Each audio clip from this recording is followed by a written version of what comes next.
Next हमारे पास जो topic है वो है रिलेवेबिलिटी ऑफ द नॉर्म। मीन्स के नॉर्म को किस तरह से सेलिब्रेट करेंगे। इंट्रोडक्शन देखते हैं हम इसका।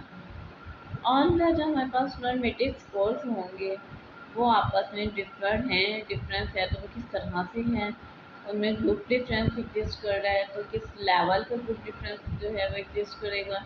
रिलेवेबिलिटी ऑफ द नॉर्म जो है वो एक बेसिक कॉन्सेप्ट की डिटर्मिनेशन है जो कि ग्रुप को रिलेवेट करते हुए उनकी इंफॉर्मेशन के अकॉर्डिंग जो कि हम चाहते हैं उस चीज़ को हमारे पास लेके आएगा। उन पॉइंट्स को जो हम which we want that we gain, means कि हम जो चाहते हैं हम उससे हासिल कर सकते हैं इन सारी चीज़ों से कि हमने नॉर्म्स की रिलेवेबिलिटी जो है उसको फॉर्मुलेट किया।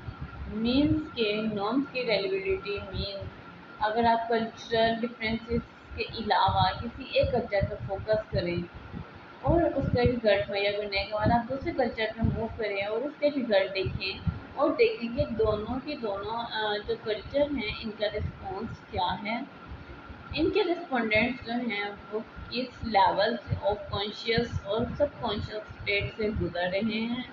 तो ये सारी चीज़ें आपके पास आ जाएंगी reliability of the norm. Means के कहीं ना कहीं सिमिलैरिटी तो होगी, उस सिमिलैरिटी की जो परसेंटेज है आप उस लेवल को भी मेजर कर सकते हैं।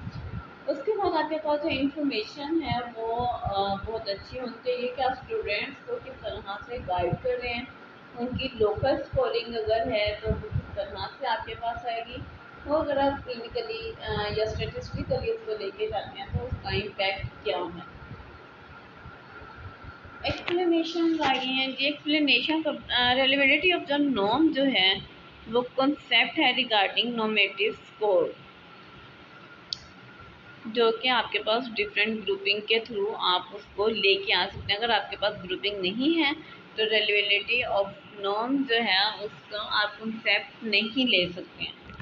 अगेन इधर उन्होंने एग्जांपल दिया कि स्टूडेंट जो है उनका स्टैंडर्ड जो टेस्ट है उसका जो स्कोर है वो नॉर्मेटिव स्केल्स के अकॉर्डिंग जो है वो स्टेटिस्टिकली लाई करना है और वो 80th परसेंटेज लेवल पे एग्जिस्ट कर रहा है। इसी तरह से अगर आपके पास दूसरा जो ग्रुप है या दूसरे स्टूडेंट जो हैं उनका अगर उसी लेवल पे वो नेशन वाइड अगर चल रही हैं, ठीक है, नेशनली और इंटरनेशनली या ग्रेडिंग वे में चल रहे हैं और फर्स्ट ग्रेड का क्या रिजल्ट है, सेकंड का, 8 का, इसी तरह से आप स्टेप बाय स्टेप मूव करें तो आप एक ही स्कूल में डिफरेंट ग्रेड्स के जो स्टूडेंट्स हैं उनकी जो भी रिलेवेबिलिटी है नॉर्म्स की उसको मैयर कर सकते हैं। एक ही क्लास में बहुत सारे स्टूडेंट जो हैं डिफरेंट मेंटेलिटी के हमारे पास होते हैं, बहुत सारे जो हैं क्वालिफाइड आपके तो नहीं कहेंगे, हाईएस्ट इंटेलेक्चुअल जो एबिलिटी है वो लोग भी होंगे आपके पास, लोएस्ट कैटेगरी के भी लोग होंगे।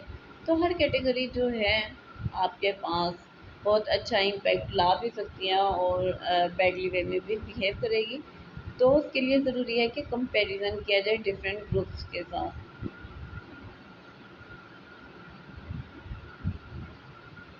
Cut off score, cut off score क्या है? कट ऑफ स्कोर जो है उनको हम कब और किस तरह से यूज़ करते हैं जब हमारे पास वैरायटी ऑफ सेटिंग होती है कि हम उस चीज़ को मैनेज करने में हेल्प आउट कर सकें। फॉर एग्जांपल आपके जो पर्सनल डिसीजंस हैं, आपको पता है कि हर चीज़ को आप किस तरह से मेंटेन कर रहे हैं या करेंगे, और अगर आप सेल्फ बेस पे मेंटेन कर रहे हैं तो उनको आप किस पॉइंट्स के अकॉर्डिंग एडजस्ट करते हैं। अगर आपके पास कट ऑफ स्कोर जो है वो बहुत ज़्यादा वसी पैमाने पे यूज़ हो रहा है इंफॉर्मेशन के लिए तो उसकी जो डेरिवेशन और अप्रोप्रिएट यूजेस हैं ऑब्वियसली वो स्कैटर्ड ना हो लीगली, साइकोमेट्रिक जो है वो उनकी मेंटेन रहे और प्रोफेशनल लिटरेचर्स जो हैं वो भी लीड आउट ना करें। आपके पास प्रॉपर इंफॉर्मेशन होनी चाहिए कि आप कट ऑफ स्कोर को सेल्फ बेस पे और इंटीरियर और प्रोफेशनल वे में किस तरह से लेके चलते हैं।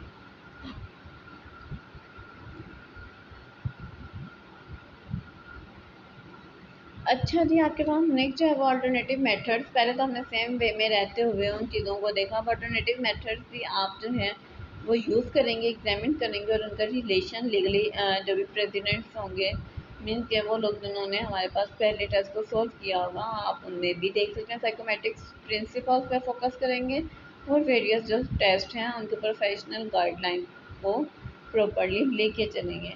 Direction for the future research are suggested, means के आपने फ्यूचर में अपनी रिसर्च, हम जब रिसर्च करते हैं ना तो हम सबसे पहले हाइपोथेसिस बनाते हैं। हाइपोथेसिस जब आपके पास बन जाते हैं फिर आप रिसर्च क्वेश्चंस पे आते हैं। रिसर्च क्वेश्चंस और हाइपोथेसिस एक दूसरे के साथ बहुत इंटरलिंक्ड हैं, डिपेंडेंट भी हैं।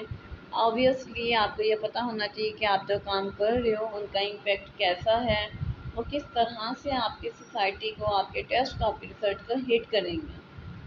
आफ्टर डैट जो है आप क्वेश्चन क्रिएट करते हैं कि अगर मैंने स्टूडेंट्स पे रिसर्च किया, उनका डिप्रेशन लेवल मेजर किया, तो आपके पास किस तरह का रिस्पॉन्स आ सकता है। आपके पास पॉजिटिव रिस्पॉन्स भी आ सकता है, आपके पास नेगेटिव रिस्पॉन्स भी आ सकता है।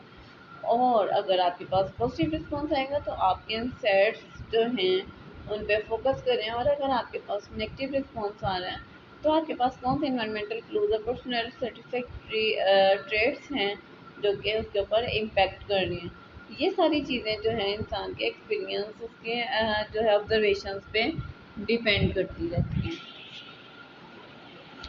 स्टैंडर्डाइज्ड कट ऑफ स्कोर जो है वो आपके पास डिफरेंट कैटेगरीज में लाई करता है, और बेसिक यहाँ पे हम इसकी 4 कैटेगरीज देखेंगे कि अगर आपने कोई भी टेस्ट सॉल्व आउट किया और उसकी स्कोरिंग 0 to 7 हुई तो आप उसको मिनिमल में लेके जाएंगे, और अगर आपकी स्कोरिंग 8 to 15 पे होगी तो आप उसको माइल्ड लेवल पे, और अगर 16 to 25 पे आ गया तो आप उसको मॉडरेट, और अगर अपवर्ड 63 और मोर देन 63 आपके पास आएगी तो आप उसको स्क्वायर लेवल पे लेके जाएंगे।